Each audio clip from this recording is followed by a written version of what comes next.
Welcome to Nintendo Voice Chat for the week of May 8th, 2015. I am your host, Jose Otero, and this is IGN's Nintendo Show. Joining me once again is Per Schneider. Hi, Jose.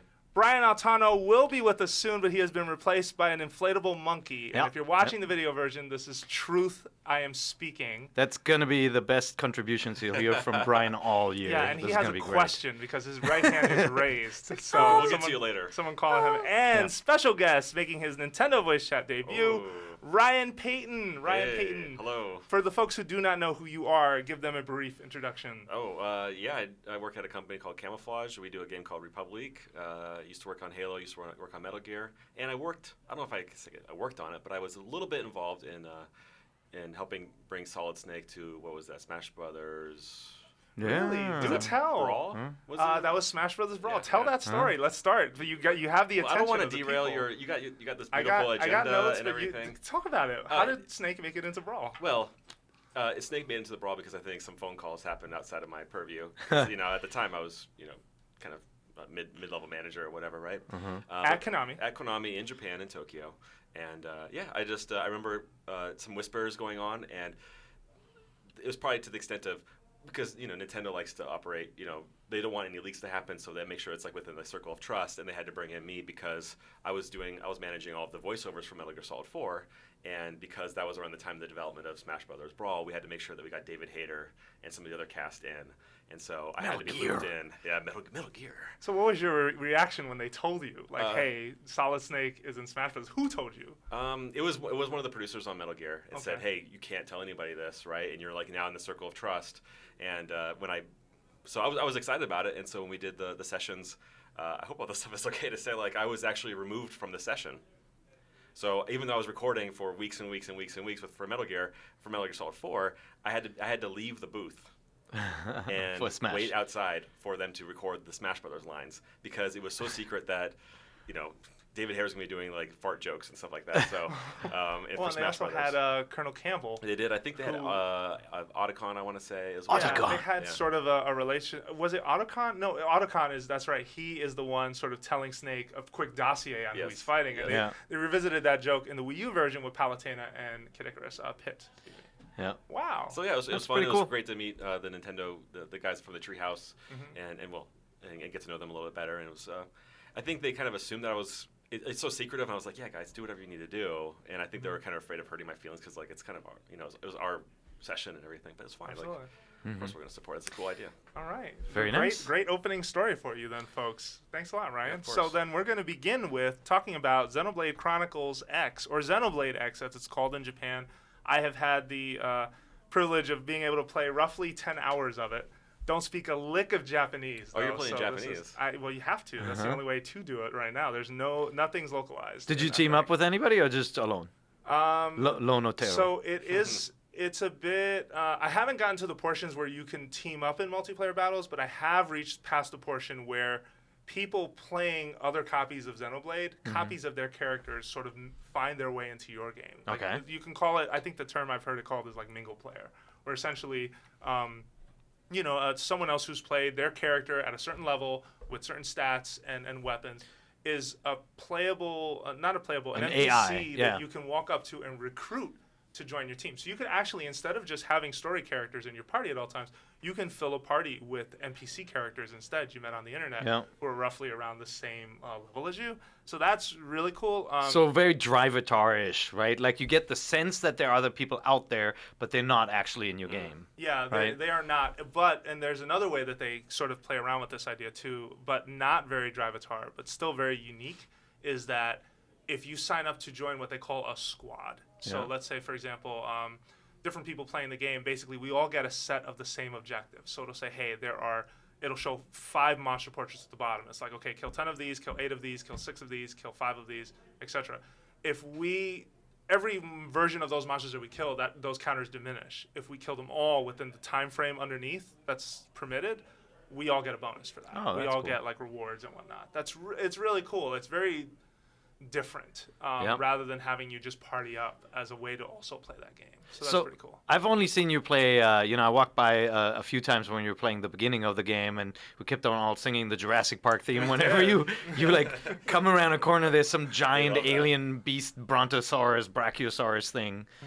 So is that, I mean, how did the game kind of end up being after those moments of like being introduced to the world and everything that we've already seen? It's interesting. It's very different from Xenoblade Chronicles, the Wii game, in that the main character is an avatar, is a blank slate. You create a character from the beginning, and that character, it's odd because you pick a voice that you hear in cutscenes. That you hear in battles. You'll hear your character sort of shout and say things. But in cutscenes where they ask you a question, you have no voice. You pick one of two predetermined responses to the situation, and then everyone just moves on. So it's very almost Zelda in that way. That Wait, the other characters don't answer, or they do answer? They do answer. Oh, they so all it's more like respond, the but BioWare, the older BioWare games were like that, right? Where Yes, like KOTOR, for example, did that, I believe. The main character in KOTOR had no voice. Yeah. But no, it's very interesting. I mean, it's from the moment it starts, once you clear the Jurassic Park cutscene that we joked about, it is huge. You start out, so it's Planet Mira. The first zone you explore is Primordia, and you basically have free reign to do what you want to do, meaning that you can continue to explore. Once you reach a certain point, you can continue to explore and fill out the hexagon-shaped spaces on the gamepad. Yeah. And the benefit of doing that is fast travel. So there are like dozens of fast travel nodes sprinkled all over this world, including in the main hub area, New Los Angeles. So when you're doing subquests, when you're doing main quests, it's very easy to see on the map where they want you to go once you've explored that territory. So you can just fast travel out, do the thing you need to do, fast travel back, speak to the person you have to cash in the quest, or do the next, sort of step on that quest line. So that's really cool. It's very sort of conscious of like, how can we quickly get you through all this stuff? Strangely enough, though, if you want to improve loading times, you have to download, I believe it is up to, and I say up to because you can choose, there are 4 categories, but it is up to 14 gigs of additional data installed to your Wii U. Jeez. That installed to your hard drive. To your hard drive to speed up loading, because if not, you are staring at some loading screens a bit longer, and the difference is noticeable. Yeah. 14 gigs. Up to, but it's customizable in that. Just to explain, it is customizable in that you choose. Okay, do you want to just install the overworld pack? Do you want to install the enemy pack? I remember some games that have done that before. I'm trying to think of which one it was, but you can kind of choose how much you want to install. Yeah, like I didn't have enough space to put it all, so I think I sacrificed the character avatar pack and just checked off everything else, and that was like 10 gigs still. You're already out of space on your hard drive? Import system, yes. I do actively buy stuff from time to time from Japan, especially when games come out early, or there's a virtual console release there that doesn't come here. But virtual console takes up nothing. It's more the bigger Wii U games that kill me. Right. I mean, good if you're into Xenoblade, then good idea to invest in a $100 hard drive, right? Yes. There are a bunch out there that you can use. Yeah. No, but so yeah, the sort of the gorgeous open world. Going back to that for 1 second though, you can just wander into the next continent whenever. Doesn't matter. If you walked as far east or as far west as you can, you find a cave, you walk through it, you're there. That's cool. It's crazy. Like That's great. It's just the amount of freedom is pretty cool. I will complain about a few things though. One, character art. The faces are weird. Yeah. That's hard to do. You can customize your guy to look however you want, but they still look a little creepy. Yeah. Elma looks absolutely creepy. She's the first character you meet in the game. That's one that catches me off guard. The second thing that I'm trying to remember. It's weird because I don't think I've ever met anyone who said, I love the way the faces look, which to me suggests like maybe somebody should listen and Xenoblade, to people. To some degree, had the same problem. There were some characters that looked okay, and there were some characters that looked absolutely awful. Like there's a character in the opening cutscene of the original Xenoblade Wii.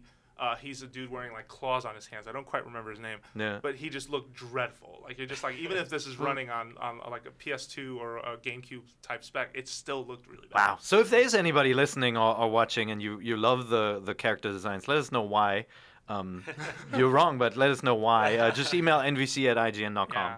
Yeah. I still haven't. The guy in charge of the faces must be like a really, really, really sweet guy. Yeah, he must be. know?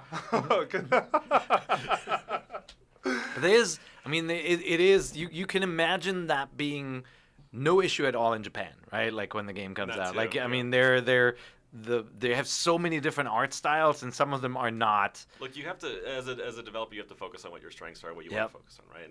And for this game to be successful, the faces don't really matter so much. Well, faces right? don't, and animation actually doesn't matter either to some degree. Like very, very stiff-looking animations. Some of it still looks motion captured, but a lot of it still just animations that don't blend very well, and it is sort of noticeable. You walk around in the world and you see the creatures sort of stomping around. That's easy. So most of the creatures have a very distinct way of moving, and it looks fine.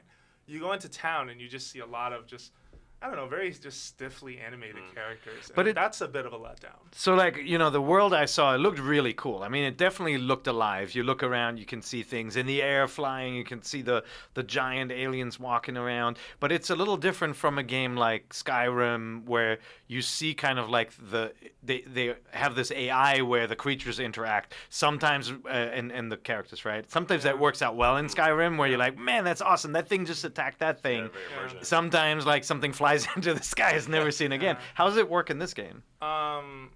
See, I had a different point, so when you took it there, I think, no, because I was prepping this point of, I think one of the things that it has going for it very much is that, do you remember Crackdown? Yeah. One of the most fun things about Crackdown was traversal and like just running and jumping and sprinting. I feel like and getting orb, and actually that was the most right. It was like playing Pac-Man, like modern Pac-Man. So this game has sort of, it taps into that, I think accidentally, because your character can vault like further than most Olympic vault jumpers should ever. And they run fast too when you see the game. Yeah.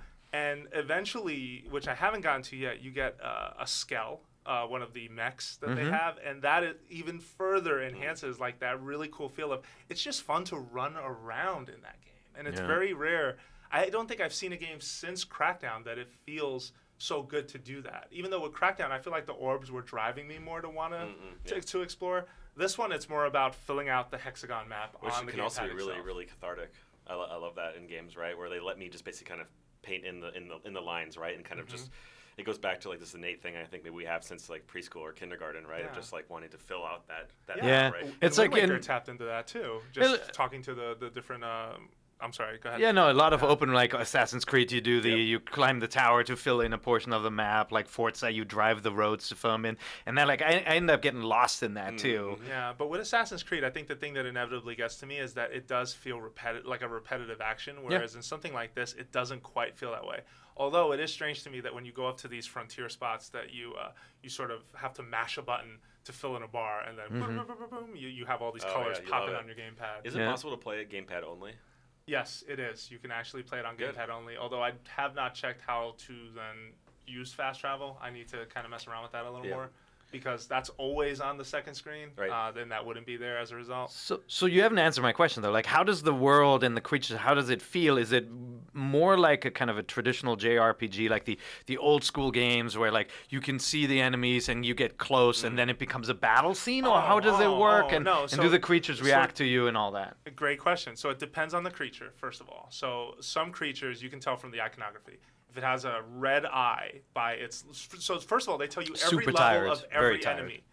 So if you're running up to an enemy and it's level 2, or you're running up to an enemy and it's level 38, you will clearly see that. But what you need to be really aware of is this creature going to be aggroed if I get close? And that's where they use icons to communicate that to you. So you'll be running around and you go, okay, that is a level 32 thing. It will crush me if it turns around right now.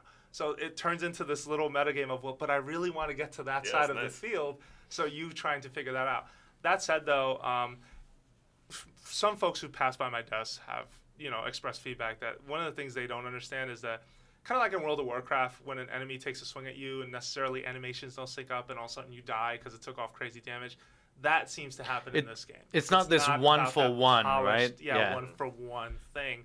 And I think if you're going in expecting that, you should recalibrate those expectations. But for the monsters, like what you see is what you get, is what you're saying. Oh yeah. Or in other words, like you go into an encounter, they're not adding more, or you're not breaking away to another scene. It's all happening in the open world seamlessly. It is all happening in an open world seamlessly. Great. The only other disappointment I have with that though is that none of the monsters ever attack each other, and I feel like that's that last bit of the dynamic puzzle that would totally sell this open world to me even more. Like you're talking about, you're painting the picture of an ecosystem, right? You're painting a picture of a world that's harsh and foreign, and you do that through enemies that will absolutely rip you if they aggro you, but somehow they don't seem to sense each other. You know what I mean? Yeah. Like that's just kind of it's a sacrifice probably or a technical Dude, they're all limitation. friends, man. Yeah. And those Clearly. dinosaurs, they love each other. Yeah, those They're- brontosaurus things. I just to mess around, I messed with one. Absolutely, one hit. Just turned around, and looked at me. I was like, "You're not worthy." You're done. Yeah, you just. So when's this game come out? 2015, according to Nintendo. Wait, so In the let me US. let me check my calendar. They haven't dropped a date on it. Nintendo seems to hang on to dates until roughly like Until 3 they or need 4 to, months out. Yeah, so they're not going So to holiday, say anything. right? I also think they Yeah. like to keep their options open. You know, should another game that they already announced not make it, that they can slide this game in. Like, I mean, we've seen that with Mario Maker and other games too. That's a good point. And I also think, as much as folks may not agree with this, the more I play this open world game, the more I think delaying Zelda made sense Yeah. to a degree, because they are going for a very similar Yeah. thing of being like very big open But not areas act. you This is play with. definitely not an action game, though. It you know, isn't. yeah. It isn't. But it's still, it's on a scale all its own. But it's still going for that. You know, go off on adventures, set your own goals, meet people along the way and recruit them. And the battle system, which I haven't gotten into, I'll quickly sum up.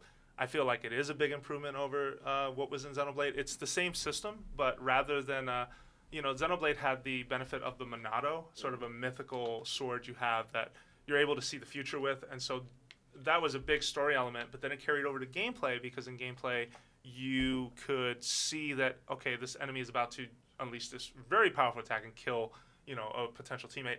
I can stutter or try to stop that. This game has none of that, but instead it rewards a lot. Xenoblade's Combat, the original one on Wii, tried to get you to communicate, but it felt like there was still the gap of, well, my partner hasn't done this move yet, so if I do this move, it's not going to be as effective. Right. And there was no way to really bridge and have that communication of knowing when they were going to do that easily. This game clears that up. And it's something as simple as just an icon pulses from them telling you, hey, do this move.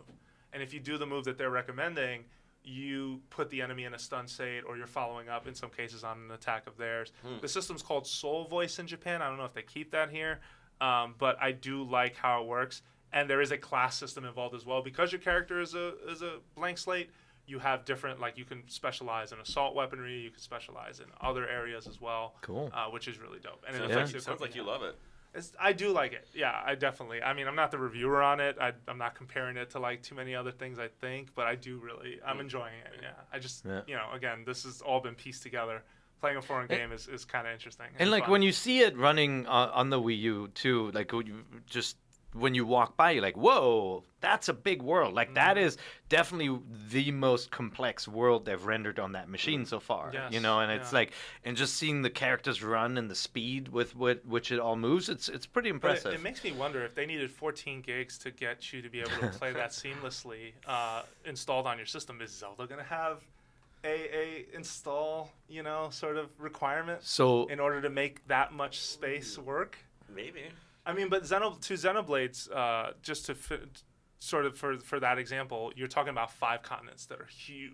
I don't know if Zelda's really going for that scale. Well, once it's hard to see how they compare. Once the Zelda game arrives on the NX, I think it'll have a big enough hard drive to stream from it. There we go. There we go. There we go. There you have it. All Little hint right. of what's to We've come. been talking about this long enough, I think. Sorry about that. That was roughly 20 minutes. Let's talk then about Splatoon's post-launch plans, which Nintendo just basically lifted the veil on and painted a clearer picture, Ryan Payton, of what you're getting on day one, and in some cases what you're not getting on day one.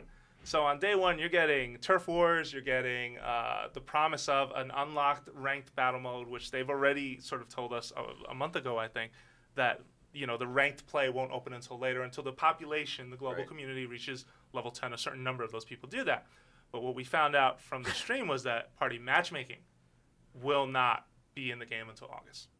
We found out that additional modes, weapons, and gear is also coming post-launch. And for both announcements, there was no commitment to a schedule. I mean, at least party matchmaking got August. The new modes and weapons, it's very unclear how quickly after launch this stuff is going to, and how regularly this is going to be tossed into the mix here. You're laughing. I'm laughing I'm because kind of laughing. No, I think I'm crying on the inside. the funny thing is, like, I think Nintendo pulled a fast one on people and got away with it. Like, just seeing the feedback on the announcement That's what was was pretty concerning. pretty positive. Yeah, and I was very surprised by that. I even tweeted as a result. I was like, hey, how do you feel about Nintendo's post-launch Splatoon plans? and it was mostly a mix of positive responses. There were a few, hey, why isn't this stuff there day one?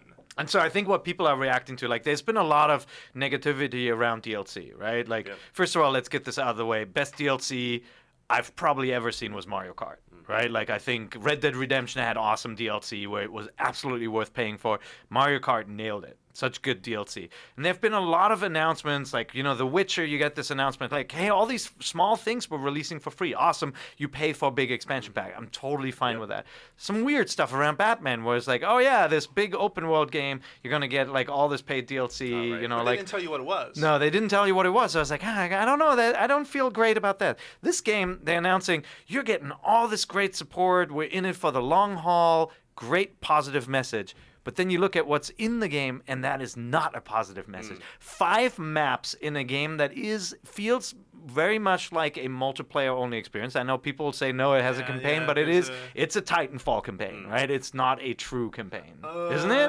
No. No, I it's would push more? back on that. There is a what seems to be a decent campaign, and I've only played 5 levels of it, to be fair, but if I think at one point during the Direct, they show the gamepad screen, it has like 28 nodes on it. Okay. If it is 28 nodes of a campaign, 28 levels, let's say that could be enough to at least keep you busy, but for the multiplayer aspect, it absolutely does nothing. No, fair enough. What I'm seeing, though, is like you get something that was designed for a multiplayer game, and they're creating a single-player experience out of it and adding more stuff to it, right? Like, so I was expecting the multiplayer experience to be really beefy right off the bat, and 5 maps is not that. And there were concerns on this show that, like, hey, why are they being so stingy with with the amount of content? Like, you don't want to paint the picture that Splatoon doesn't have a lot going for it.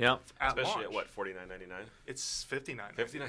I checked Amazon. Yeah, single player better be pretty robust, or this is a problem. Like, and it just feels bad when you buy this game, you put $60 towards it, which, in my opinion, as each year goes on, the $60 game has to really, really have a lot of value for you to justify that purchase. And the $60 ecosystem is now all about this value add, like the Xenoblade game you're talking about. That sounds like a great value at $60, right? That's why games like Batman and Skyrim and Borderlands, they do really well. And so for this game to compete on that level, they're going to have not only a very robust single player, but the multiplayer mode should be there on day one because you're paying for it up front. No? Yeah. No. But that's the interesting part. Like, you can't be too mad, right? Because they're not saying you're not going to get extensive content. They're saying it's going to be released over a long time. So it's almost like a TV show you pay up front for, right? Like, it's if you pay for the entire season of the Walking Dead game on day one, and you're going to get all these episodes, you know kind of what you're getting. And that's why I appreciate what Nintendo has done. They're saying this is a long-term rollout. Yeah, but that said, it isn't anything to celebrate either when like the core game is missing a whole bunch of pieces on day one. And there's nothing wrong with adding some additional modes post-launch. I think that's fine. I think adding additional equipment, adding additional weapons and gear, like that stuff, I think that's 100% fine. But as a reviewer who has to put his hands on this game and put a score on it, knowing that party matchmaking is not there day one. That custom games, I left that off. Custom games are coming in August with party matchmatching. It's so bizarre. It's just, it's hard to really understand the what strategy. What the correct me if I'm wrong, but the strategy probably should have been don't announce these things, and more or less like what happened with Mario Kart, announce the 200cc later. Maybe they had these plans, but how awful would it be if like before Mario Kart comes out, they say we have 200cc, but it's coming out later. We're gonna unlock it later. Yeah. For That's free. a great point. But Mario Kart is a loaded package of tracks and characters, right? Like, even from the get-go, that was not a game that was lacking content. True. You could argue battle mode, but like there's a lot there, whereas like this game seems to be, I mean, to me it seems like they just aren't ready to give you all the stuff, and they haven't tested every map yet for it being awesome for multiplayer. They're not holding it back. And the DLC to Mario Kart They're still working addressing things that were missing, like the battle mode. Like, there are people still asking for battle mode. Move on. They're not giving that to you. Like, I firmly believe like that ship has sailed. It's too bad we only have Monkey Brian, because Monkey Brian feels very strongly about this. His stuff on me right now. Well, there's good news though that one of them doesn't have voice chat as one of the things they're going to unlock later. As somebody who doesn't like it. No, that's completely gone too. No. Not having voice chat. Yeah, I think that's a huge. I was like thumbs up when I heard that. Really? Yeah. I I don't want the internet talking to me while I'm playing video games. I love Journey. That's one of my favorite But I want features of Jose Journey. talking to me. What's that? I want Jose Let's get a talking Google to me. Hangout. Not the internet. Get on Skype.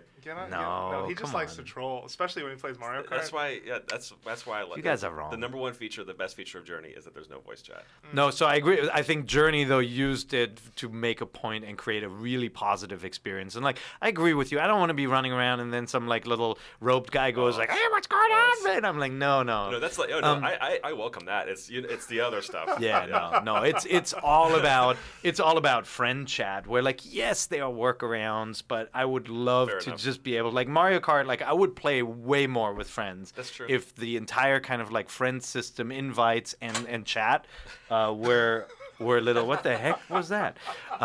Some like cable fell from the wall or something. But if that was just really well tweaked from the get-go. But Yeah. I think we've moved past that, and so now we've got the question like, are you cool with buying a game where the promise is, you will unlock more over time? And ironically, I think it's actually really close to Animal Crossing in that way.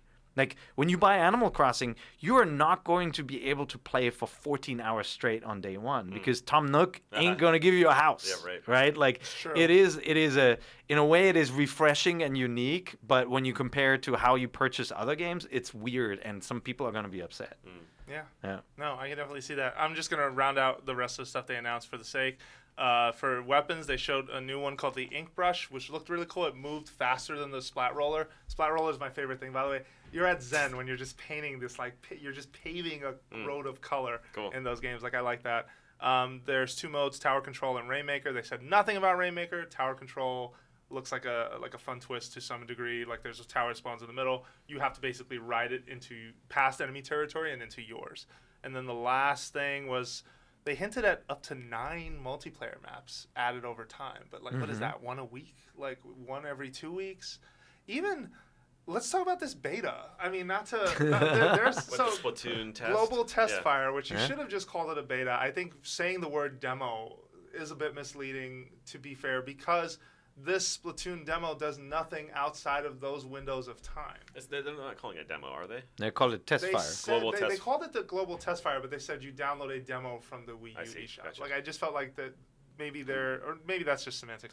But anyway, But it's you are playing this game for only 1 hour at the appointed time, and then that's it. And then you have to wait until the next hour that it happens, and then you go away, and then you have to wait what for happens the to be next what hour. on the West Coast it's like 4 a.m. one is 4 a.m. So It's actually, 4 a.m. Saturday at 4 a.m. was one of the times. I put the Saturday evening and Friday evening and Saturday. Yeah, 8 p.m. to 9 p.m. Friday when this is being recorded. I put those on my kids' calendar, but I didn't put the 4 a.m. one because they would wake up They and would. play it. Yeah, Oh, of really? course. You think so? No, it's That'd be fun. very strange. Like, I don't know why the times had to be so limited and the window so small. Because what do you want to stress test and have the times that most people? That's be playing, probably it, right? Nintendo had some issues back with the Wii, 'cause some of the Wii online games roll out, right? And I think they just want to concentrate the amount of users in a small time window. 4 a.m. on the West Coast in the United States seems like a very strange time to have a stress Is test. that for the UK? It is and- globally yeah. calculated like time. So Yeah, Japan's stress test is the same time as ours. Sure, it's the same sure. time as Europe. Yeah. I mean, let's be honest. Like, Japan is not going to have a lot of Splatoon players, right? Yeah. Mm. Yeah.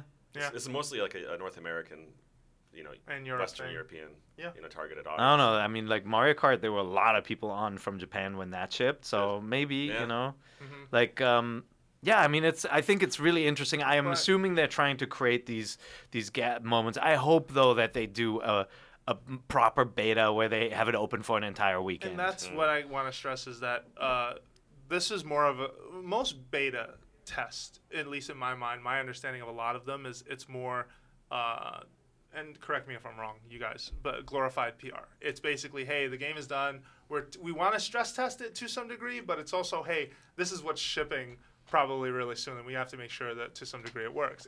It's a promotional thing to get you interested in buying a game. As a huge fan of conspiracy theories, I like it, but I don't think that's accurate. Okay. I would say the majority of the time is that it is required. It's necessary. It is necessary. Yeah, and I think even when people were accusing like Destiny of using that as like a pre-order campaign, yeah, it's you kill 2 birds with 1 stone. But that team needed that. They needed the alpha and they needed the beta. Sure, They needed sure. it. Yeah.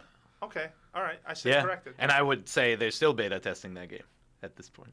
Oh, man. You gonna let him do that? No, I played a ton of Destiny with Jose. Guardian so it's all down. good. Game of the year. No, last year. but like never inviting you to another. I hear you. team. Destiny is a really unique experience in that, you know, like it is different from a Call of Duty where like you, in the end, like a huge amount of people jump into the same like 5 maps. Like Destiny was very different, but like that's why I feel like this game has a very limited set of maps, and it should be more like a Call of Duty beta test. And the only reason I subscribe to that theory slightly is because I'm never convinced that much really changed when the game launched.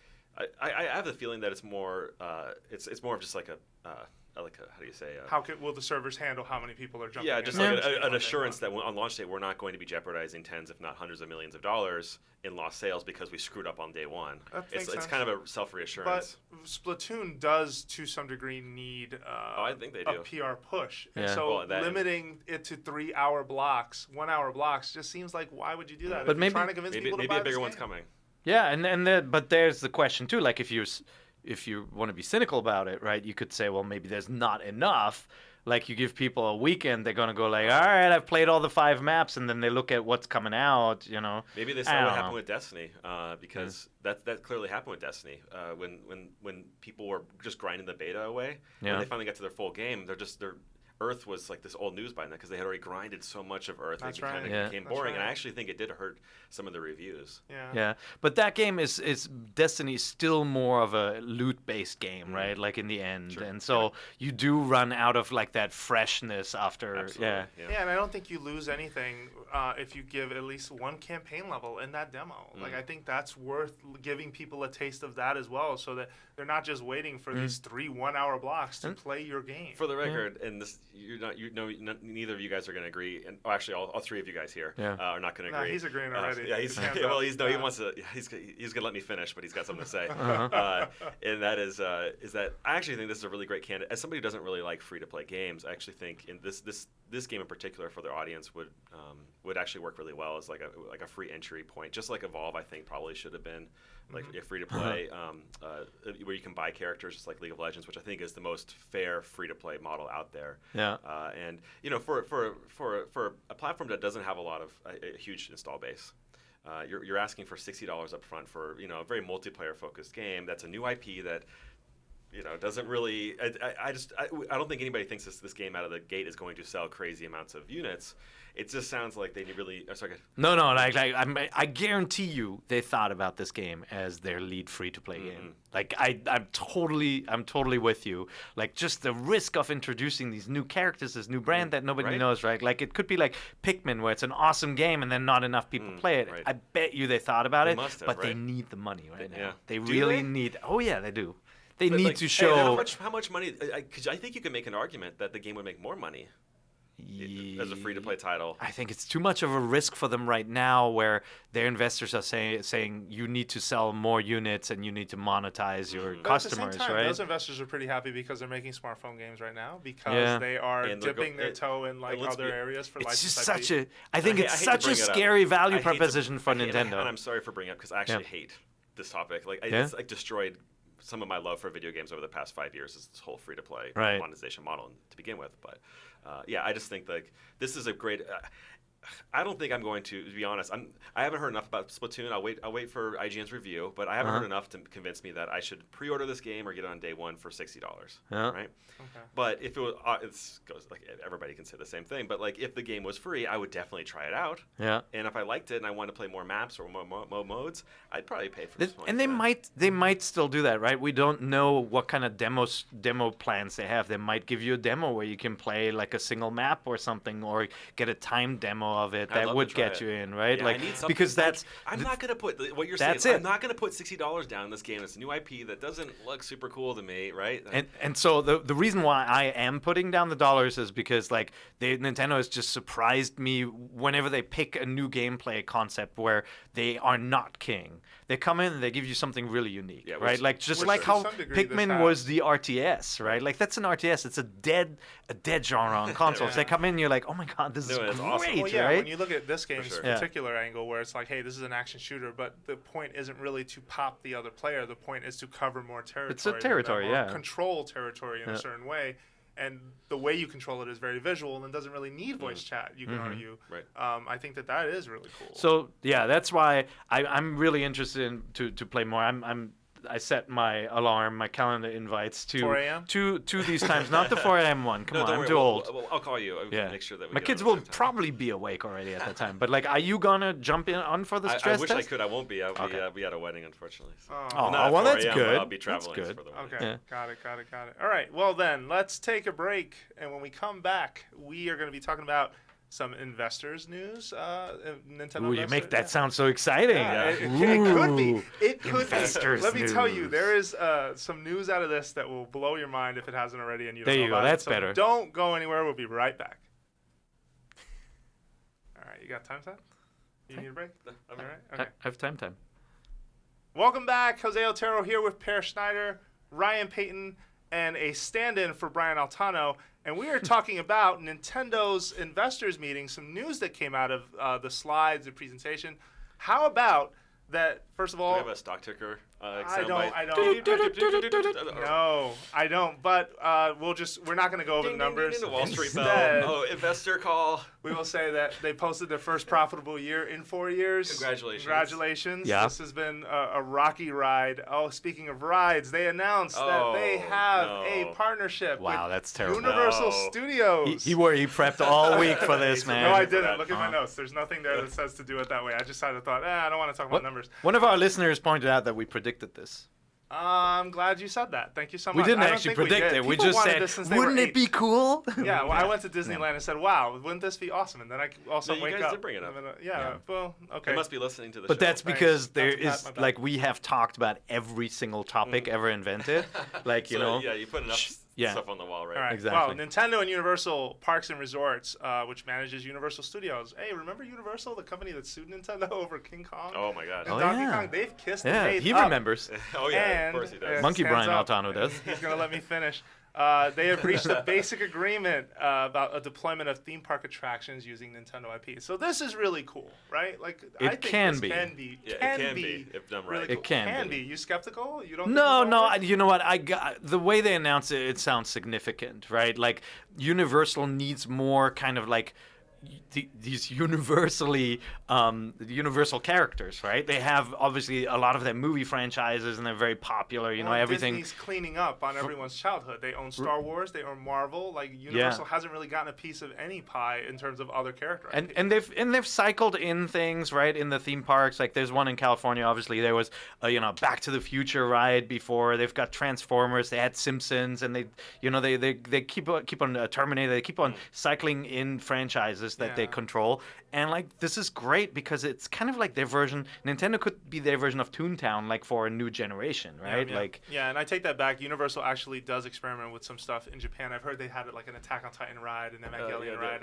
Resident Evil, I think they have. Resident Evil ride, yeah. So I take that last part back. They have tried other IPs, but I feel like in the West we don't really hear about that stuff. Yeah. We don't really get to do it. But the reason why I'm saying it could be, it's like it could be lame where it's like a lot of virtual rides or kind of arcade style stuff, right? Like bringing in some of the like your Pokken Fighters, like some of the newer Nintendo arcade games. That would be really lame. So I'm hoping it really is this. Quality. It is an F-Zero roller coaster, right? You've got boost power. Like that would be so amazing if you got this, right? Mario Kart. Mario Kart is like a no-brainer. Yeah. Well, the Cars ride in Disneyland's really popular, and if they built something similar to that, I think they had like a test track one at one point that was really cool. They could do something like that with Mario Kart. Well, even Mario Kart I felt was a great example. I brought this up in a video. We had a conversation about this, but Mario Kart was a token example to me of how flexible Nintendo's universes can be when thought is put into it. Because in Mario Kart, they have a Hyrule Circuit course. Zelda has nothing to do with racing, and it works so well. Everything that you see along the way, from a Deku Baba to the Master Sword itself, like if they could combine Sonic and Zelda, like.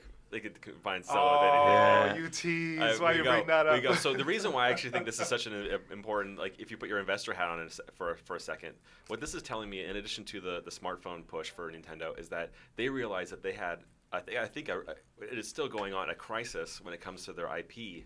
That younger audiences and families are not as familiar with them as before. Yeah. The reason being is that younger kids are not are using smartphones. You know, they're getting hand-me-down iPads and hand-me-down smartphones, and they're not playing the new Zeldas or new Marios, and they're potentially missing out on a whole new generation who only knows about Minecraft, right? And Angry Birds and Angry Birds and That's right. and so this is a great opportunity for them to make sure that they got a hold on this younger audience, make sure that they know who Mario is and who Zelda is. That's a great and point. Donkey Kong. Yeah. is. That's absolutely. So I actually think it's way better for Nintendo than it is for Universal. And I'd love to know that we'll never know what the deal terms are, but I have to think that this is like a big win for. I mean, I agree with you, but like if you look at how recognizable Mario is still to this date, and like it's.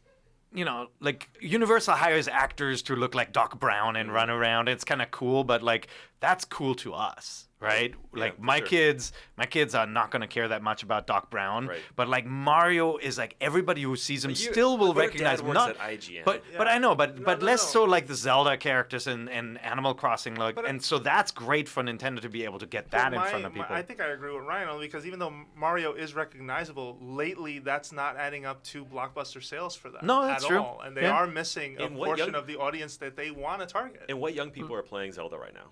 Like A Link Between Worlds was for us. Yeah. It was not for younger audiences. No, It was easy you know, enough for younger audiences. Well, you fair can enough, argue. but like Yeah. I think we can safely assume that in past like 5-7 years that the people that are buying Zelda are the hardcore fans. It's not being introduced to a new generation. How do you do that?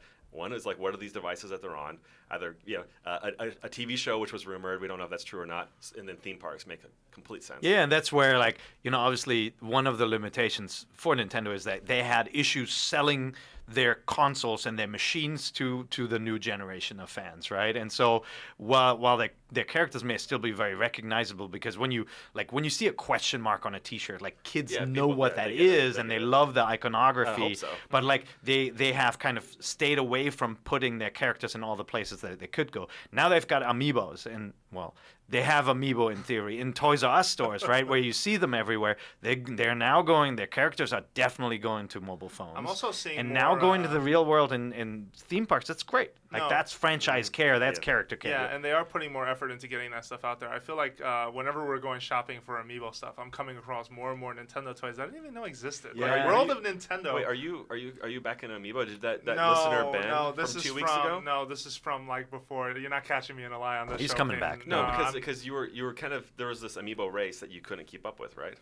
well, that wasn't the reason I stopped. I stopped because it was ridiculous. how I had But to then stay one of in your it. listeners brought what A gold. a gold Mario. Mario, and that didn't bring you into the fold Not yet.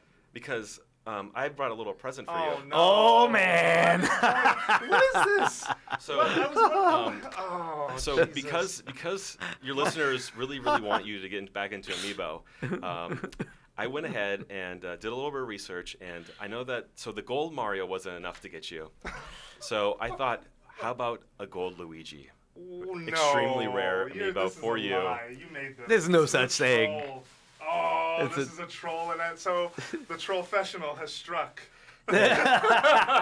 This is a very rare Amiibo. It's called the Kinect. Oh, This is, Connects. Super Like the Mario new Bros. console. Yeah. Yeah, This Nintendo is a- Connects. Yeah, this is a hint at things to come. Ah. Actually, it's not a. It's. I think it's kind of a stretch to call it gold. It's more like a mustard yellow. Yeah. It was Luigi, absolutely but, dipped in mustard. Very It is 100%. highly That's rare. not even Luigi. That's a And Mario. now your listeners want to know, Jose, was this enough to get you back on the Not train? at all. Thanks for the troll gift. It by is the way. It's an official Nintendo I licensed should product. have known the troll Payton would strike. I Wow. should have known. I was like, oh yeah, come on the podcast, sure. I had Very to bring you something. So No, here we I go. appreciate that. That's No, beautiful. This is. You, gonna yeah, go I mean, in you a have the box. whole Japan connection. You always have to bring You something know, for people, this is- right? I live close to Omiyage. English. What are you I live talking close about? to It's in Nintendo. English. What are you I talking about? snuck in about 3 a.m. into like this Amiibo factory and got this for you. Yeah. This is hasn't been announced yet. There'll so. be photos on IGN.com if you're looking Well, for no, them. we There will can not be an unboxing. you can get a photo on my Twitter feed. So here we go. Oh, okay. Yeah, this this is absolutely painful, and it's happening on air, Here we ladies and go. gentlemen. 1, 2. It's actually a mystery figure, it says. Do I look hurt? You could check. What's at the mystery Ryan Payton on figure? Is Twitter there for that one? picture. Oh, there's a hidden mystery figure in Let's there. open it later. All right. Okay. Very nice. Jesus, sorry about that. All right, so why did you do that? Oh, you had So to. back to the investor It's call. so 10 bad. million Amiibo sold. 10.5 million Amiibos got sold. 66% of those sales came from the United States, from North America. 11% Japan, 20% Europe, 3% Australia. Europe and Australia, just give up your Amiibo and send them here because everyone wants them. Yeah, everyone does. I mean, looking at everyone but me. Our friends on the NVC Amiibo Facebook group, like there are folks in Germany and England are definitely feeling the US pre-order mania too, because it's harder for them to get now their Amiibo there because we're all ordering them. So okay, yeah. But it's I do think, you know, just hearing Nintendo acknowledge the Amiibo shortage on their Facebook group, which was kind of an empty statement, but it's like I do think things are gonna get better. Like it's a hit. They're going to make way more, and I think they want it to be a positive experience and not for people to go, screw it, I'm done with this. I can't get the gold Luigi. Whatever. But a statement doesn't take anything away from that when you're not devising an action plan, when you're not delivering one, when you're not saying, hey, retailers are getting more in June, or what have you. I feel like with this digital event, or at E3, something needs to get said. I agree with you. Yeah. I agree with you, but I think they're being very vague because they honestly don't have a solution yet. I agree with you. But they're in it for the long haul, right? Like this experiment has now worked. Amiibo are selling. 10 million is great. Obviously, they made some good money, and it helped them, you know, get to profitability again. Mm-hmm. Definitely, it's not the only reason. No, yeah, the weak yen absolutely saved them. No, it's absolutely the fact that a lot of product is selling in the United States and the dollar is strong against the yen. That's where they're making most of their money right now, and that's not a good story to tell your investors, because if that flips, then you're screwed. But this is helping, but it's not yet a Disney Infinity or Skylanders-sized success. It absolutely isn't. Yeah. For your listeners who are interested in this whole kind of supply and demand interesting phenomenon of Amiibo, I recently listened to an NPR podcast for Planet Money called "The Curse of the Black Lotus." Was actually about how Magic the Gathering was able to survive past like the initial craze and keep demand going at the time where Beanie Babies were not able to. Yeah. And definitely go and listen to that. I don't know if you have show notes or whatever. I'll put it in there. But listen to it's called The Curse of the Black Lotus. And it's funny, it's hilarious listening to NPR talk about Magic the Gathering. But it's a fascinating segment about, this how do you keep demand going? How do you keep it fresh? And how do you not screw over your fans, but keep it exciting and rare? I'm glad you brought that up. I've been meaning to listen to that episode specifically because it's come up a couple times. Because, there is absolutely that risk, right? That the moment they are ubiquitous, it's no longer the cool toy to have. And it's no longer the thing that's a delicate balance, isn't it? Like once people don't want to keep the box intact and hang it on their wall, will they still buy a lot of them, right? Yeah. Okay. So I'm gonna push through really quickly, just to say a few more things. 5 smartphone games are coming by March 2017. Just putting that out there. And apparently, a Japanese paper says that Iwata said the producer of the Mario Kart series will be involved in leading the development of Nintendo smartphone games. Is it Kono? He didn't say him by name, but it has to be Hideki Kono, which, for folks at home, if you're keeping score, works on Mario Kart, has worked on Nintendogs, has worked on Luigi's Mansion, SNES Yoshi's Island, and he was the hardware lead on Nintendo 3DS. I think this is an absolutely smart candidate for that, if that's who you meant. If you care about the health of video game, and especially video games quality in the future, this is a huge win. If this is true, that means that these are not going to be crappy smartphone games that are going to exploit you. It means that you have somebody very talented who is going to be shepherding this effort. I have a feeling that there was an article we may or may not talk about that hit Kotaku recently about the investor call, and I think that unlike what the author had said was that the smartphone game audience the quality of overall is pretty god awful. Let's be honest, but because the garbage mobile market was the exact word. Yes, it's the mobile ghetto, and even my company, we try to be a force of good in that space, and I think Nintendo is going to help bring up the level of quality in that space because it desperately needs it, and having this guy involved, I think, is a big in the right direction. One thing I always feel like.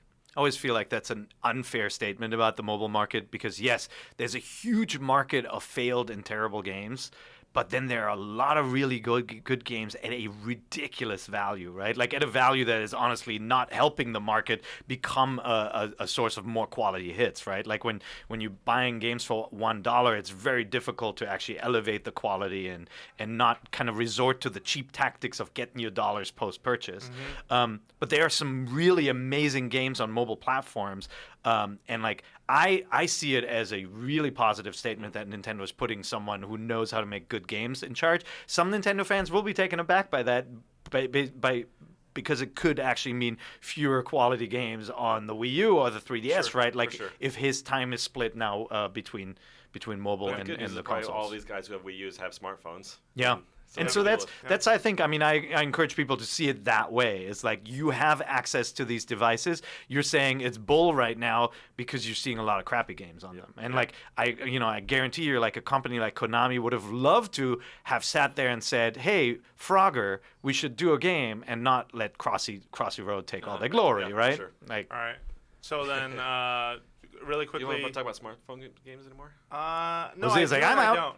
No, I do and I don't. I just wanted to quickly get through this because your time, you have to be somewhere. It's Oh, fine. okay. It's fine. You're gonna be okay. All right, then in that case, you can answer it. If you 2 had more something for hours that. of NVC. There I've we got go. till this time. Okay, good. Thanks for that. All right, so then Iwata spoke during a presentation to investors yesterday in Japan. Some high-level sort of what our new membership service is going to be, and so far he's saying the right thing. One ID that you can log in to multiple devices. Where's Brian? It's about time. He's ruining my predictions for later. Ooh. by the One way. common Man. There's a ID. tease. Yeah. To be able to bridge the gap between smart devices and dedicated game systems, we will offer advantages to consumers who use One ID across multiple devices. Let's see, what else? Basically, they're planning to deploy services that will make playing Nintendo games with Game Pals more fun regardless of which platform they're accessing. So it seems like there is going to be communication between Oh yeah. smartphone game and Nintendo platform. Yeah, no, I mean, That's going to be a And thing. they already said that before, right? Yeah. When they announced the NX. they had the big kind of. They said a brand new concept. They didn't commit to anything. And so I'm you pretty got sure. you got to be careful. Like again, like it's the translation game, right? Like, did he actually confirm single ID? Like the thing that we're looking for, is he reconfirming what they announced with the DNA deal, right? That there is some sort of centralized Nintendo profile that is more like Club Nintendo. Like he hasn't confirmed yet that you will buy a game once and it'll work For sure. That is across all true. these That's true. devices, which is what what real Brian Brian wants. Yeah, Altano real is Brian looking wants, for, yes. right? Mhm. But Yeah, like it his is. hands up. He's It waiting. is good. waiting. Brian sent you a message, by the way. Oh, he did. But that is, I mean, it's good news that he's following up on this and saying like, we get it. Yes, there needs to be That's an great identity, news. right? Like, And for a company that, for better or for worse, oftentimes I find models themselves after Apple. I like this. Maybe they were positively influenced that you buy one game on your iPad, you can get it on your iPhone and all future iOS devices, and I think that's always been a really fair, really great thing. Hopefully that's where we're going. I mean, it is actually worse than what most people say right now, right? Like with the multi identities. I mean, you can tie your Club Nintendo and your Nintendo ID together, but not really, right? Like it doesn't work that well. If your 3DS is broken, I think you have to create another ID to send Nintendo something, right? Like there are all these different like account systems and accounts. Well, and whatever this ID system is that replaces it will absolutely alleviate the buy one get one free disaster that they currently sit on. Where if you buy a certain game and it's cross promoted that you can get it on both, you have to go dig for a download code separately somewhere else. That's not sent to your inbox. That's not conveniently put somewhere that you can easily find. You have to jump through a bunch of menus to get that. Yeah. So the idea that if you're logging in with one ID and you're buying a game and it would make that other game pop wherever it's supposed to on another console or on another device, that's what they need. It's convenience. It's that convergence. It's being very, very fluid. And they don't have that right now. And it has made them look very bad as a result. All right. So I guess that's about it for the Nintendo investor stuff. I don't think there was anything else. Again, I didn't want to go too deep on numbers. But Ryan... I had one thought about it, but you had something No, else. go ahead. One of the interesting things I thought from just looking at the report was that Nintendo's expecting to sell another 3 million Wii U's. Actually, that's in the what we next didn't fiscal. talk about. Yeah, the fact that this fiscal, they had a low expectation of 3.6, lower than I think they've ever had, and they didn't need it. And we said they're lowballing it so that they get some Right. positive news out there, and they still didn't hit it. Yeah. But they're expecting to sell about the same amount in the next 12 months, right? And Yeah. so it seems like without Zelda. So that tells me that are they expecting that on the weight of StarCraft and Xenoblade and what StarCraft. else? Star Fox. Sorry, Fox. Yeah. Yeah. Ooh, scoop! Oh, sorry. Right, Oops. right. Wait till Space World. StarCraft 64. Oh, I love it. So that makes me think they must have in Mario Maker, but some interesting cards up their sleeves in order to even hit that 3 million mark. They have cards coming. I don't know if you've heard. Oh yeah, Yeah. Amiibo sorry, cards. Literally. intentional pun. Yeah. But because they had Smash Brothers, they had Mario Kart, to get to that 3 million mark last fiscal. So this is. Do you it's think really, Mario is one of those cards? You mean like a real Mario game? Like the next big 3D I Mario don't think game? so. You know, You don't think it's ready? No, I don't Yeah? think they would spend it on the Wii U. I think the Wii U is on the way out. Really? Yeah. Okay. Yeah. Yeah, look, I mean, that's Unfortunately. certainly, no, I mean, their predictions for sales are not painting a picture that they believe their software is going to help the machine recover, right? Like, that's, let's call a spade a spade. Doesn't mean that it's not a great machine and doesn't have great games and that other great games Exactly. aren't coming, but, like, it is not going to be their growth strategy, the Wii U. And Lord knows they're throwing every game they can at it. They're Yeah. throwing 3D. They're throwing DS games at it. They're throwing Wii games at it. They're throwing N64 Yeah. games at it. And yeah, and that's we talked a little bit about our predictions, what we think the big games are going to be at E3 and at like Christmas time, what's coming out. I do think they're thinking it's Mario Maker and Star Fox, which are not Mario Kart, right? Like Mario Kart, I have to repeat, is the monster. That is their monster hit. It is absolutely, and that was another thing I picked up on the investor call, and I couldn't believe it. I'm not very good at math, but damn, is it true that half of the owners of Wii U bought Mario Kart? Yes, it is absolutely. That has a 50% attach rate. That's unheard of, That's right? Yeah. ridiculous. That's crazy. I mean, Yeah. for a launch title, I can see that, right? Yeah. Or for a pack-in. Yeah, for a pack-in, yeah, I can understand that. Yeah. But Game that's only been a year. for a game, for its game that's only been out for a year. Yeah. Yep. And so, Unreal. yeah, and that's, I mean, And oddly enough- hopefully go it'll ahead. sell a couple more Wii U's, right? Like if they maybe they put out a gold edition for the first time where they do what other companies do and they're like, this includes all the That's DLC what and I have all to the think about stuff, what they're you know? doing at E3 is they have to have some kind of trick up their sleeve, whether it's a price drop or it's a different color, or some kind of thing to bring excitement to sell more units to get to that number of 3 million. Right? Yeah. Maybe that is the pack-in, like here's a special version of Mario Kart Wii U. It's and- interesting yeah. though because on the flip side, the Smash franchise is a success, but Smash Wii U is sitting at roughly over 3 million, and Whereas it's not the having 3DS the one did amount of double success. that. It did. It That's did double amazing. that. So now is it a portable franchise? It's just That's- not I don't- enough I don't know. machines Yeah, out there's there, not you enough know? machines. Is it like Animal Crossing where that experience actually fits better? I don't think With so. I don't think with that the- experience fits better at all. Our review even says that experience does not fit better on 3DS. But it's- just putting out. But there's Yeah, of also course the it is. question, right? Like, is the user base served? Like, the guy who has a 3DS and now has Smash Brothers on the 3DS, did he say, I didn't have to buy a Wii U? I already have that game, Right, yeah. right? Like, Yeah, that's true. Is It that might a have trump backfired card on they lost a little bit? Yeah, they on might have that? backfired. Yeah, because the game is very similar, right? Like, there's not a huge selling point to the Wii U version once you have 3DS. I mean, I vastly prefer it on the big screen because of the multiplayer Same, aspect and same. like the way you can see your characters. It's convenient on a portable, and it's definitely still working around limitations on a portable, but it is in no way measure up to what the big TV experience can the be. way that Nintendo handled the two SKUs of Smash on both the Wii U and the 3DS, and I think they handled it very well. But that to me last year was one of the more fascinating kind of business development strategies that I could think of. Is that on the one hand, you go for the profit margins, which is focus on the platform that you sold 50 million units on, which is the 3DS. You're going to sell more software, as that the first offering for Smash Brothers that people really really want. So you're definitely going for, I think, like the greener pastures and for revenue there. Or do you invest in the Wii U version and make that first and have players buy the hardware so they can get the new Smash experience? But that's more of an investment play, right? In that franchise, and I think they made the right decision. But I don't know. I thought that was really really interesting. It just blows my mind that Mario Kart was not held back at all by that to some degree. I mean, you can argue it wasn't. If 5 million, half the user base. How many? They talk about how many units Mario Kart 7 did. For 7 was a lot more. which is like a Yeah. factor of how many, 4 or 5. And or 7 something. did. I guess you can. Yeah, you're right. You can argue Mario Kart 8 didn't have to deal with. Well, there's also Mario Kart 8 on 3DS. Yep. You can choose.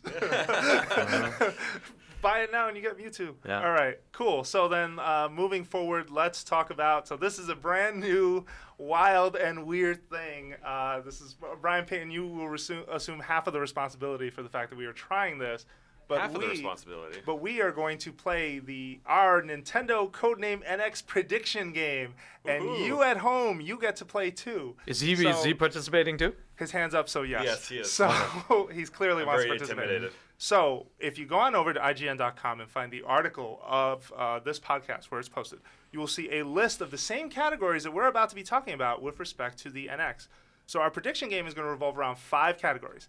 We're going to talk about what do you think the hardware spec is? What do you think the controller is? And then 3 unique features to the machine itself. Fill it in. You email that to nvc@ign.com. We will read a couple of these next week. The best ones that we see, we will absolutely read them on the show, along with your username, and that's about it. All right, so we're Wow. going to play this round-robin game. You ready to join us? I think Ryan needs you to start because he need to invented the start. feature. Oh, yeah, well. yeah. I think you should. Well, thank you. Oh, and for folks at home, last thing, sorry. Obviously, we know nothing about Nintendo's Yes. next hardware, so this is absolutely a shot in the dark to some degree. I tried to dig last week too. I talked to a few Oh, publishers. you're trying to cheat. Yeah, He's and cheating. like no, there's just nothing out there Yeah, yet. and for the record, I know nothing too. So Yeah, so this It's early.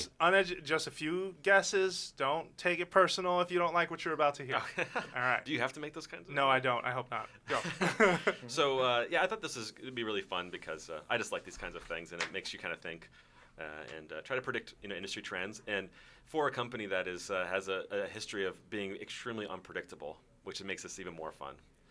So I love this exercise, and when I started to think about Nintendo's next hardware, I think of a couple of different things. One of them is that I think if they look really take a hard look at their financials, their main strength now is in portable devices. There's no question about it. The 3DS has sold 5 times the amount that the Wii U has sold, and so I have to think that a lot of the Nintendo Fusion fans and conspiracy theories, there's some truth to that. That the next bit of hardware will collapse the two pillars into one. They focus their energies now on developing games for one platform, and then another one, the new one, which will be smartphones. And that the new console, so to answer the different categories, the hardware, in my opinion, is going to be very close to Wii U based. And the reason being that is that they've already said publicly that the high spec of the Wii U, relatively speaking, for that company has been a big challenge for them to get into the HD realm. You can see how beautiful a lot of these games are, like Mario Kart, and that it's very expensive, it's time consuming, and that I don't think they want to go anything beyond that. And so I have to think that then the controller, I believe, is some sort of like amalgamation of the Wii U controller. But now players can take that outside of their home. And so there's some kind of battery attached to it. So players can then take this amazing Wii U library plus new games that they're going to experience. And I just have this mental image of this kind of promotional video of them like running around, walking around like forests in Kyoto with this new console, where they are using the camera, they're using Amiibos, and they're going outside to kind of play on where their strengths are. It's their made franchises, which are Yokai Watch, Pokemon, Monster Hunter, these games that younger audiences and guys like us we really like, and focusing on those experiences where you use like the AR camera. So that'd be one of the features where they try to do with Wii U, and they'll also try to do with 3DS, but not with much success, which is using the camera and like going in real life and scanning your Amiibo or scanning other things and playing some kind of experiences with Nintendo characters that are very unique and encouraging people to go outside because that's what they do already. And so, sorry to go on this point a little bit more, but No, you need to. This is what we're doing. I was in Japan recently. I was blown away by I went out. I was in a Japanese neighborhood, and there was like these kids running around. They're in elementary school, and one of the kids had a 3DS, and I said, "What game are you having?" Of course, he's playing Yokai Watch 2. And I said, "How many hours have you played?" And he said, 300. I was like, "Wow, that's pretty impressive." And then this other kid came by with his 3DS on a Saturday, and like, "Let's all play."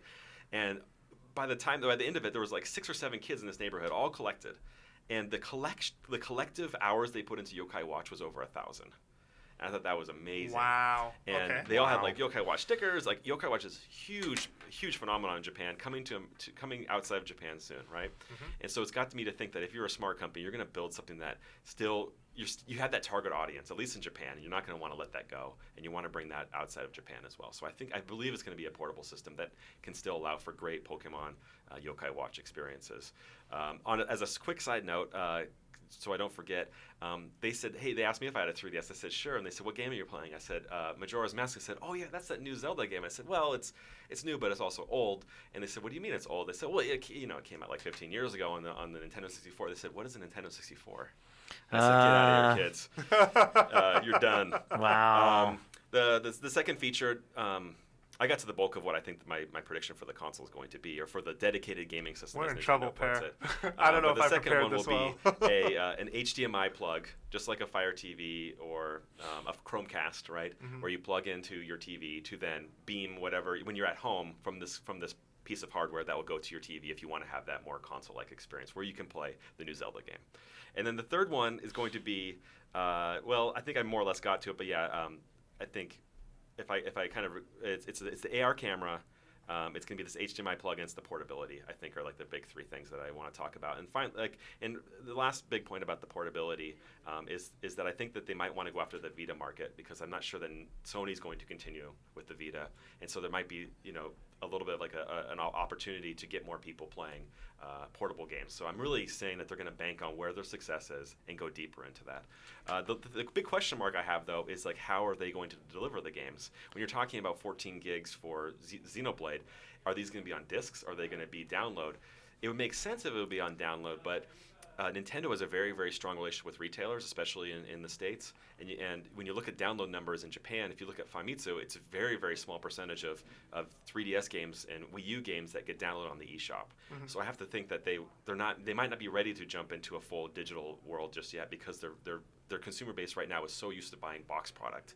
Yeah. So I'm curious, like maybe you have to buy an Amiibo to get the download code, or so. I just don't know what that is. That's a big question mark in my mind of like how they distribute the game. But I don't think they're going to go anything above what a DVD can handle. Mm-hmm. That's one of my predictions, I guess. Interesting. So sorry, I was a little bit all over the place, but no, it's all good.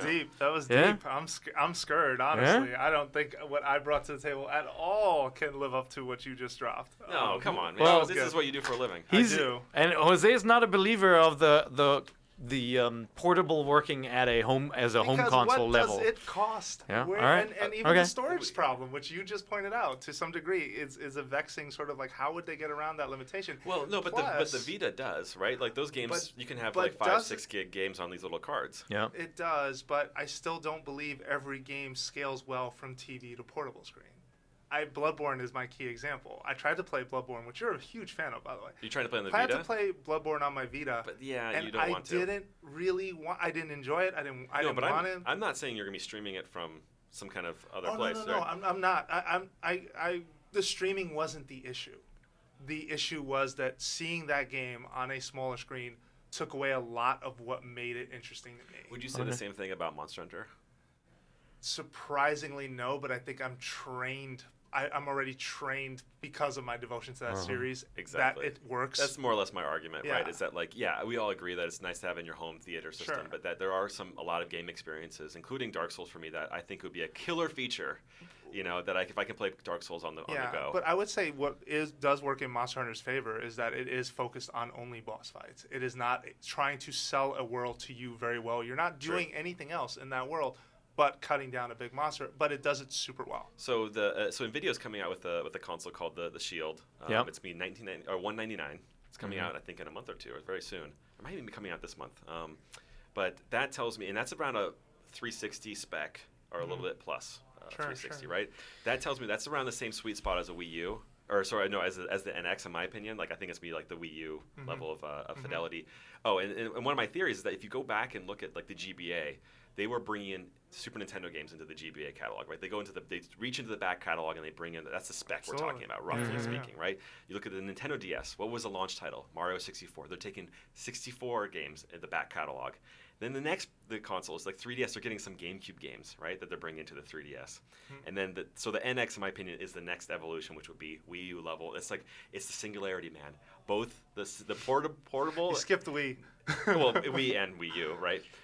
That the same thing, right? But yeah, I think it's. I think but if most you look, Wii software is built around motion. NX is not going to be able to handle that. Was it? Most Wii games. Yeah, that's kind of why I skipped over the Wii, because I think it's also GameCube based and all that kind of stuff. So, Good but point. if you look at if you just chart it very simply, you can see that the singularity is happening, and that's where it's coming with a dedicated gaming system called the NX.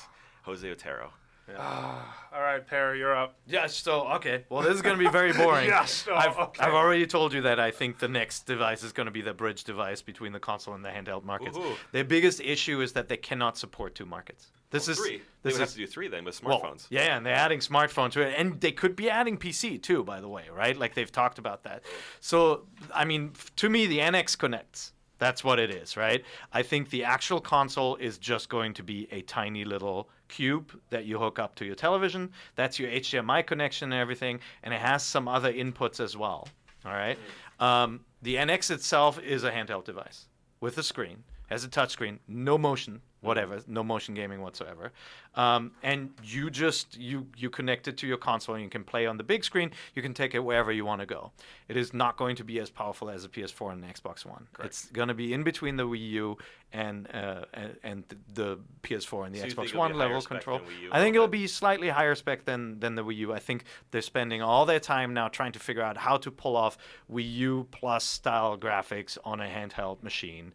It doesn't mean that it's going to display full resolution when you take it on the go. And I bet that's how they're going to save on battery power. Like they figured out some sort of trick to not have it be as taxing on the machine when you're on the go. They're on the phone like with Street Tesla. Pass, for example? Huh? Well, for example, what Street Pass does to your machine? Yeah, exactly. Yeah? Okay. I can plug it into my Tesla. That's right. Getting it Tuesday. Thank you very much. Yeah.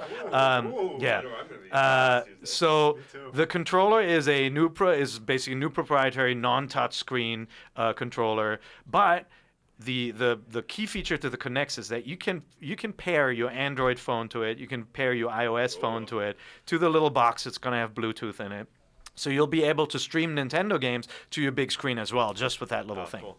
Right, so it's like a Fire Stick Nice. or like any of these devices.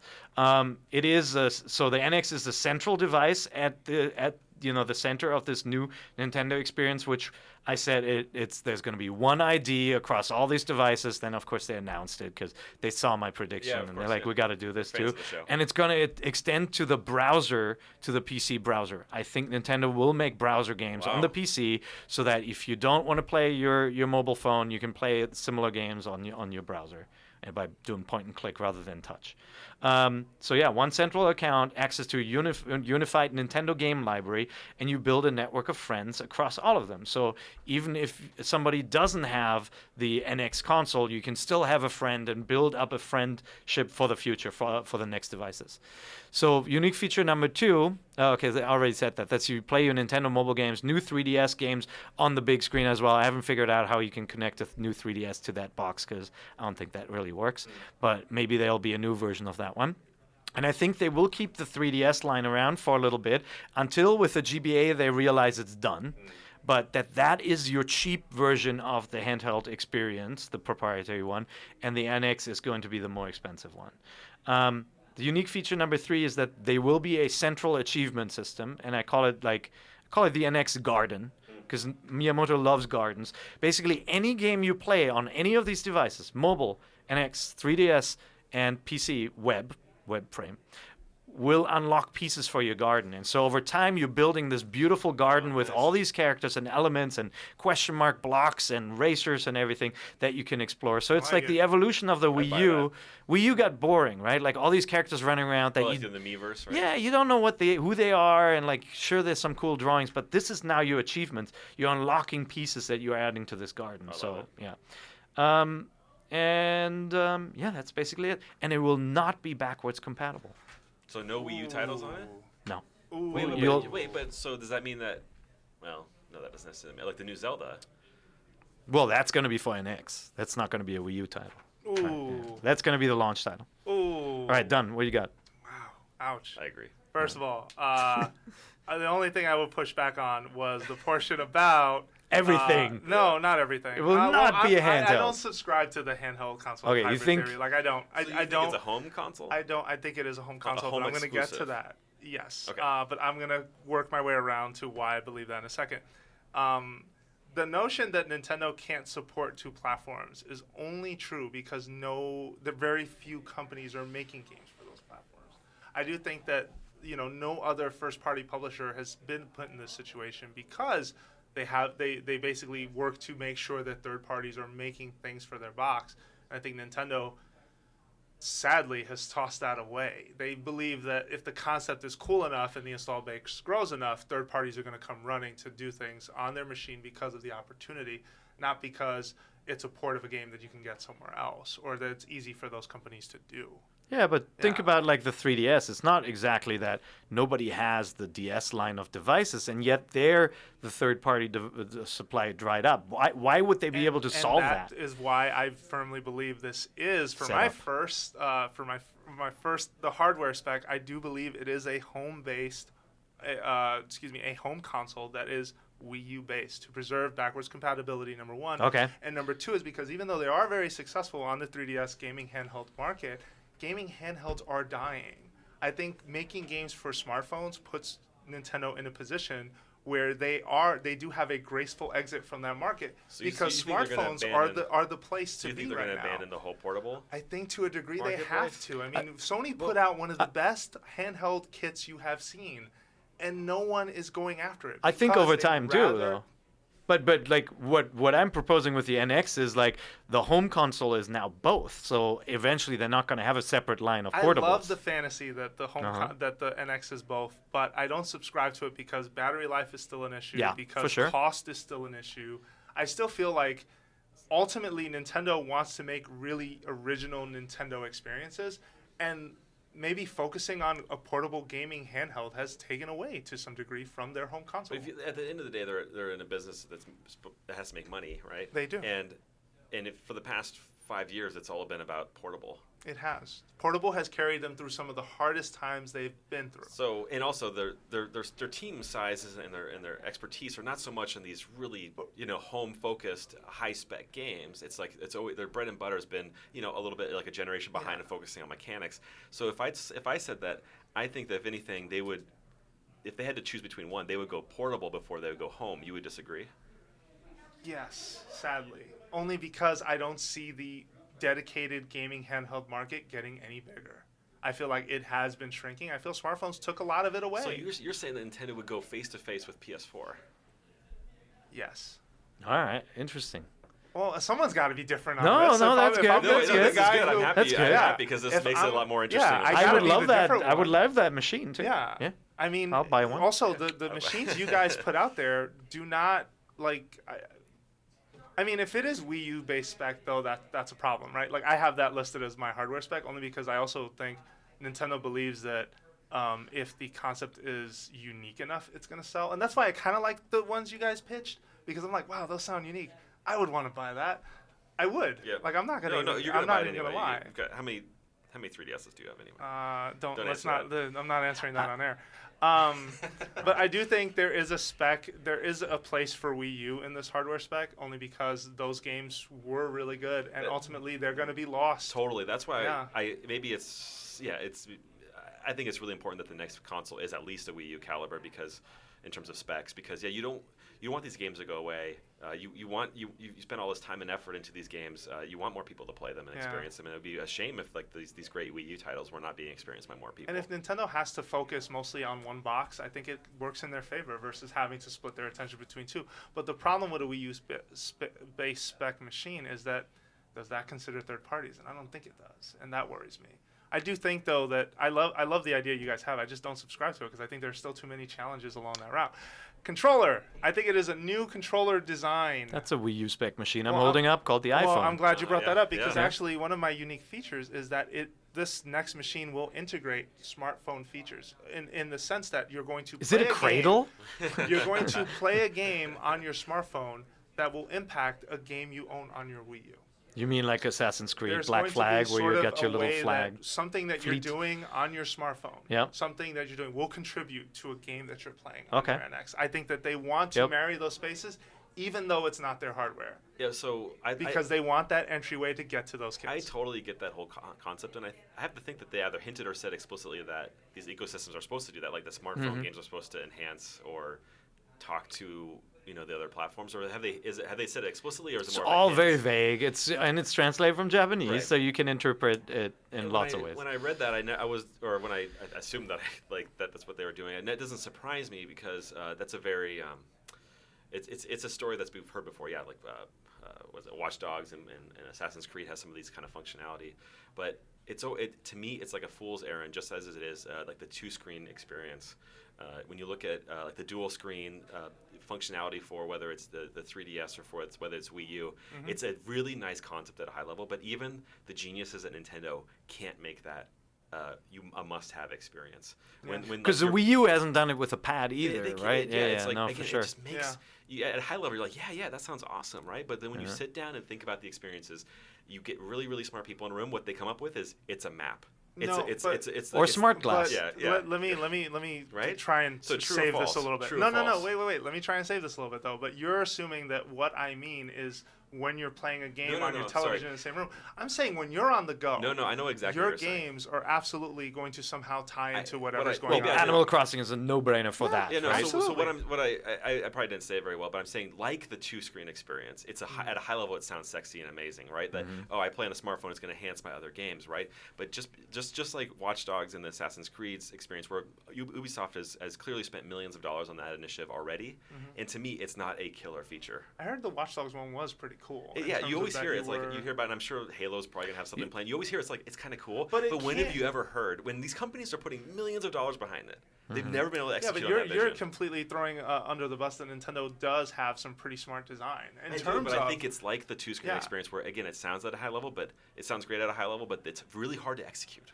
I'm not disagreeing with that at all. I think the way it could work is on the go, you're making your levels from Mario Maker, but you can't play them. You know, like that kind of thing. Right. Like you can keep on creating when you're on the go. You can keep on designing the inside of your house for Animal Crossing, but you can't explore Animal Crossing unless you're on the console.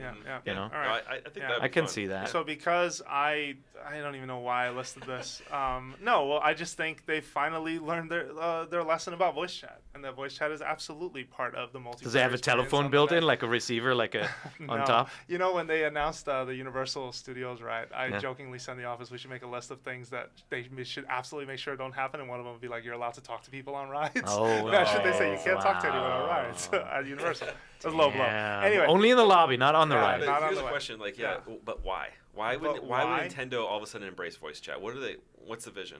I think the vision being that they are coming around to what gamers want.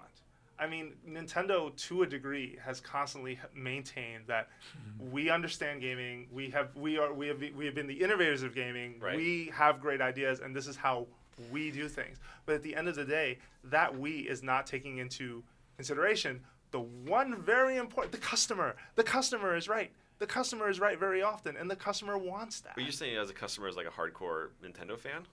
Because if the target audience of the Wii, which is a massive success, amazing. I love thinking about the Wii. Love talking about the original Wii. That their target audience was not their core audience. Is they wanted to go into to older people. They wanted to go to adults. They wanted to go to moms and dads. Like, it was amazing, and it's a huge success, right? Yeah. And they knew who their target audience was. And I think we can all assume that with the 3DS, like they're going for like the more younger audience, right? And then when you look at the Wii U, they were very confused about who they're going after. Yeah, right? for sure. Yeah, just like with the GameCube, by the way. Yeah, with the GameCube. Yeah. Well, a GameCube, I actually felt like they knew what they're going after. They're trying to compete with. They wanted to be a Sony PS2, and Xbox, right? And it was a mistake. Yeah. And so, but after at the end of the day, when you look back at the GameCube catalog, pretty awesome. But really good. But not for a business decision, probably not a great one. So where are you going so with my this? question is, who do you think your target audience is for your prediction of NX? I'd love to know what Pear thinks too.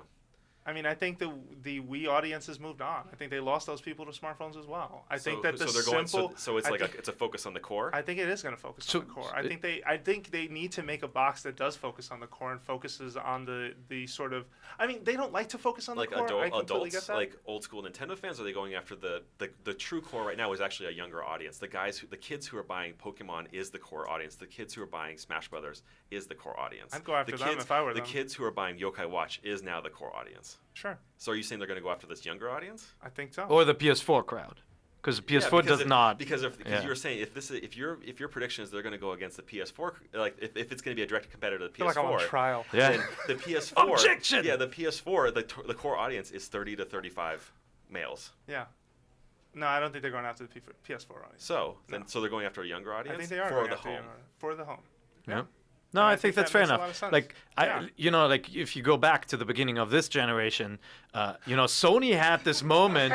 Sony had this moment where they said, "Hey, everything we did with the PS3, we're gonna pivot. We're gonna be all about gamers. Forget we do." And it sounded for a second like you were saying Nintendo was doing that, where they're like, "Oh, we made a mistake. Now we're gonna be all about the hardcore." But that's not what you said. No, I think the core audience is those kids. But I also want to say that the core audience to them right now is still those kids. I don't think that's changed at all with Wii U. We use marketing. We use games. Everything is about something colorful, something that's family friendly. I don't think that focus changes at all just because they moved on to their next hardware. But the average.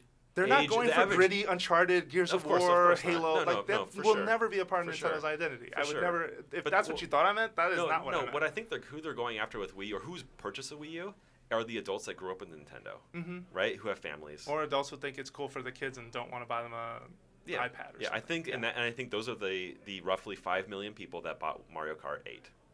Okay. I think that's about 5 to maybe 10 million of them out there of adults who can afford, who want a home audience or a home console like the Wii U. But let me ask you this: what's wrong with Nintendo if the audience is those kids, that core gamer?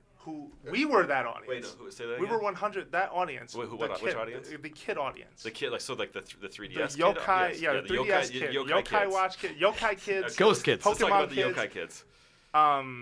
What's wrong with chasing after that market? We were that market. No, we were 100% that market. My argument is that they are going to go after those guys. Yeah. But that they're going to do it in the portable space because that's what they're familiar with. So, just the only good argument against our approach, there are lots of good arguments. Yeah, I've like had several. hardware power is I definitely can't a really huge think of issue. any. Battery, all that. No, but the big argument against our machine is that it looks too much like the Wii U. Because true. And maybe that's how Nintendo works. But because the Wii U was not different enough from the agree. Wii, and that hurt them, right? They better not call it a Wii something. Yeah. Last point. A reason why this is the death blow, Jose, and I'll bring a box of I tissues. didn't after bring this. out the death blow Um, for both of your ridiculous predictions. So but one of the okay. reasons why This is getting petty. why the 3DS does so much, we can't forget that Japan has a lot, or Nintendo still has a lot of success in Japan. They do. Even though I think we looked at their investor call, it was 70% of the revenue came out from overseas. I think part of it, a lot of it had to do with the weaker yen, but whatever. Absolutely. But in Japan, there's this phenomenon that's been happening for the past 10 years or so, where console gaming is dying like a miserable death. They barely sold 1 million PS4s. And you know what they're playing on? Smartphones. Yes, they're playing on smartphones. They're not playing on Vitas. And they're not playing on 3DS. Vita is hanging in there, and 3DS is doing great, and DS was doing even 3DS. better. Yeah. And what is happening is that, and the reason is in Japanese homes, they usually have one TV. It's in the living room, and they don't families don't want the dad sitting there hogging the TV to play Resident Evil or Dragon Quest or Final Fantasy, and they've really moved away from the home experience. And what is happening is the reason why PSP was such a massive success in Japan is because it was primarily purchased by junior high kids because they can finally have their own screen. This is before smartphones were really taking off. Yeah. And games like Monster Hunter were a huge hit because of this audience. And I think that's what we're going to continue to see is that as a Japanese company, all these guys who are working on this console go home and they see this phenomenon that they can't win the TV, the living room. It's done. So can I ask you something, though? Game over. Wow. Okay, so that was a really good one. That is a really good one. Flawless victory, I'd say. Yeah, we're done. Not at all. Well, not at thanks all. for listening to Nintendo Voice Chat. That was We'll be it. back, Welcome. No, not at all. So listen to me. Wait a minute. So I get what you're saying, but would you say that Sony, take PS3 to PS4, would you say that most of the reasons that PS4 is so successful is because they're listening to what Japan wants or what the global world, the audience that they really want to cater, the global market wants? It's global. The Yeah, PS4? Do you really think I agree. Nintendo would only design a console around what Japanese gamers want, knowing the full well that what you just said, the fact that they don't want to hog the TV, they came up with a solution for that with the Wii U, and it failed. So what it I'm 100% saying, did fail. so we what know I- that. What I'm saying is that yes, it's not just because the Japanese market is as such that they're going to design the NX, but I think it's a huge reason why they would move in this direction of not trying to compete for the home. And a huge reason, another huge reason being, as I mentioned before, is that the PlayStation 4 is taking over, has a huge, really firm handle over the home market. And do you really want to go head to head with it? Because last time they did that, it was the GameCube. And again, I love the GameCube. It's one of my favorite consoles of all time. But from a business perspective, it Yeah, but the GameCube failed for other reasons. It wasn't so much a hardware reason. It was more the failure to adapt to online. The industry was going a certain direction, and Nintendo didn't want to follow. I don't think that's true. I don't think That's part of it. I don't think you can say that PlayStation 2 was successful because they had great online features. No, Yeah, it no. didn't. Right? Yeah, They but didn't have DVD player. They had right? different franchises, They didn't have the third-party support that Sony had. They were a year late. Yep. And they were competing in an area that they're not as familiar with. They started going to hardcore, mature titles that they didn't have GTA.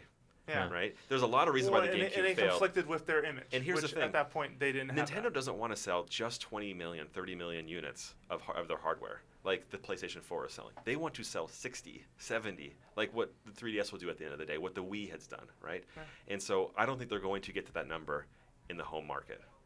Okay, that's bold. That is super bold. It's not bold I because just look how many Wii yeah, users. but I just don't think I don't think you have a success when you base something solely around what Japan wants. And I think No, that that's not Sony what I'm saying. absolutely. That's Yeah, not he's what I'm not saying. saying it's just for Japan. No, but it sounds like it is. No, to a degree. No, I'm saying so the bigger reason. Mhm. If I had to like a pie chart, like 60-70% is like we're not going to compete in the home market because why? Because we haven't had success in it for the past 5 years, Sure. right? And the PlayStation 4 has won that market, right?